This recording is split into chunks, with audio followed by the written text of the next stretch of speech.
नमस्कार मंडळी. Welcome back to law minded DNM. आज आपण टॅक्सेशन लॉचा सर्वात टेक्निकल पण सर्वात स्कोरिंग टॉपिक बघणार आहोत. Set of and carry forward of losses. समजा तुमच्या एका बिझनेसमध्ये लॉस झाला तर तो दुसऱ्या बिझनेसच्या प्रॉफिटमधून मायनस करून तुम्ही टॅक्स कसा वाचवू शकता. कानूनचे हे 3 स्टेप्स आणि त्याचे स्ट्रिक्ट एक्सेप्शन्स आपण आज एकदम सोप्या भाषेत डिकोड करणार आहोत. चला तर मग बघूया आजच्या आपल्या अजेंड्यामध्ये काय काय आहे. आपण हा टॉपिक 6 भागांमध्ये समजून घेणार आहोत, अगदी स्टेप बाय स्टेप. तर या टॉपिकला आपण एक गेम समजूया, एक 3 स्टेप गेम जो आपल्याला टॅक्स कमी करण्यासाठी मदत करतो. आणि हे नियम मी नाही तर कायदाच आपल्याला सांगतो. हीच आहे आपली 3 स्टेप स्ट्रॅटेजी. सगळ्यात आधी इंट्रा हेड सेट ऑफ, मग इंटर हेड सेट ऑफ, आणि तरीही लॉस उरला तर त्याला करायचं कॅरी फॉरवर्ड. एक गोष्ट लक्षात ठेवा, परीक्षेसाठी हा क्रम खूप महत्वाचा आहे. याच सिक्वेन्सने आपल्याला लॉस ॲडजस्ट करायचा असतो.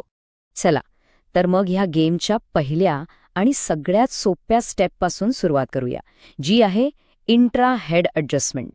पहिला स्टेप आहे इंट्रा हेड, म्हणजे एकाच इन्कम फॅमिलीमध्ये ॲडजस्टमेंट करणं. समजा तुमचे 2 बिझनेस आहेत. बिझनेस ए मध्ये लॉस आहे आणि बिझनेस बी मध्ये प्रॉफिट. तर तुम्ही एचा लॉस बीच्या प्रॉफिटमधून मायनस करू शकता. सोपं आहे ना. इंट्रा हेड ॲडजस्टमेंट हा आपला पहिला बेस आहे, जिथे आपण एकाच हेडमधला लॉस ॲडजस्ट करतो. ठीक आहे, पण समजा एकाच फॅमिलीमध्ये ॲडजस्ट करूनही लॉस शिल्लक राहिला तर मग काय करायचं. मग आपण जातो आपल्या दुसऱ्या लेव्हलवर. जर लॉस अजून पण बाकी असेल तर आपला दुसरा स्टेप आहे इंटरहेड, म्हणजे आता आपण दुसऱ्या इन्कम फॅमिलीकडून म्हणजे दुसऱ्या हेडकडून मदत घेणार. उदाहरणार्थ, हाऊस प्रॉपर्टीचा लॉस तुम्ही सॅलरीच्या इन्कममधून मायनस करू शकता. पण इथे एक लिमिट आहे, हे लक्षात ठेवा, जास्तीत जास्त 2 लाख रुपये. तर एक गोष्ट अगदी स्पष्ट आहे. सगळ्यात आधी कंपल्सरी तुम्हाला सेक्शन 70 नुसार इंट्राहेड ॲडजस्टमेंट करावाच लागेल. आणि त्यानंतर जो काही लॉस उरेल, फक्त तोच लॉस तुम्ही सेक्शन 71 मध्ये म्हणजेच इंटरहेड ॲडजस्टमेंटसाठी वापरू शकता. हा क्रम तोडता येत नाही. आता एक प्रश्न येतो. समजा यावर्षी तुमच्याकडे ॲडजस्ट करण्यासाठी पुरेसं उत्पन्नच नसेल तर त्या उरलेल्या लॉसचं काय होतं. आणि अशावेळी येतो आपला तिसरा आणि शेवटचा पर्याय, तो म्हणजे लॉस कॅरी फॉरवर्ड करणं. याचा सरळ अर्थ आहे की जो तोटा यावर्षी सेट ऑफ होऊ शकला नाही त्याला पुढच्या वर्षांसाठी पुढे ढकलायचं आणि पुढच्या वर्षीच्या उत्पन्नातनं तो वजा करायचा. साधारणपणे बिझनेस लॉसेस तुम्ही पुढच्या 8 वर्षांपर्यंत कॅरी फॉरवर्ड करू शकता. ओके, आत्तापर्यंत आपण नियम बघितले, पण आता आपण त्या गोष्टींबद्दल बोलणार आहोत ज्यामुळे तुम्हाला परीक्षेत एक्स्ट्रा मार्क्स मिळतील. ते आहेत अपवाद, एक्सेप्शन्स. यांना मी अनब्रेकेबल फायरवॉल्स म्हणतो. हे बघा, काही प्रकारचे लॉसेस असे आहेत की कायद्याने त्यांच्या भोवती एक भक्कम भिंत, एक फायरवॉल उभी केली आहे. यांचे नियम खूप कडक आहेत आणि ते तोडले जाऊ शकत नाहीत. या टेबलकडे लक्ष द्या. पहिला आहे लॉंग टर्म कॅपिटल लॉस, म्हणजे LTCL. हा खूपच हट्टी आहे. हा फक्त आणि फक्त लॉंग टर्म कॅपिटल गेन म्हणजे LTCG मधूनच सेट ऑफ होऊ शकतो, दुसऱ्या कुठल्याही इन्कममधून नाही.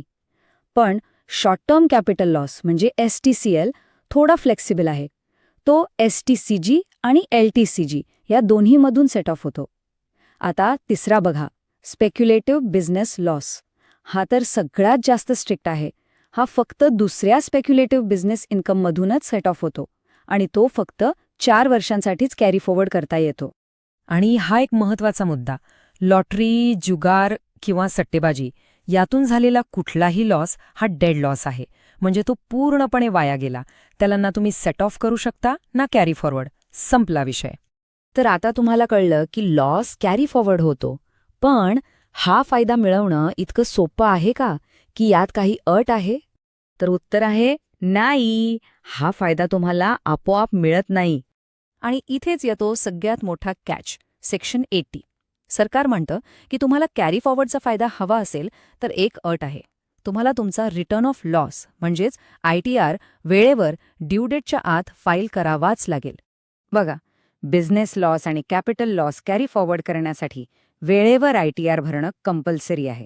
पण कायद्याने इथे 2 गोष्टींना सूट दिली आहे. एक म्हणजे लॉस फ्रॉम हाऊस प्रॉपर्टी आणि दुसरं म्हणजे अनॲब्झॉर्ब्ड डिप्रिसिएशन. या 2 गोष्टींसाठी जरी तुम्ही ITR उशिरा भरला तरीही तुम्ही तो लॉस कॅरी फॉरवर्ड करू शकता. तर शेवटी तुमच्या उत्तराच्या कन्क्ल्युजनमध्ये हा मुद्दा नक्की लिहा की हे सगळे नियम का आहेत, कारण सरकारला तुमच्या एकूण उत्पन्नावर नाही तर तुमच्या खऱ्या आर्थिक क्षमतेवर, तुमच्या नेट इकॉनॉमिक कॅपॅसिटीवर टॅक्स लावायचा आहे.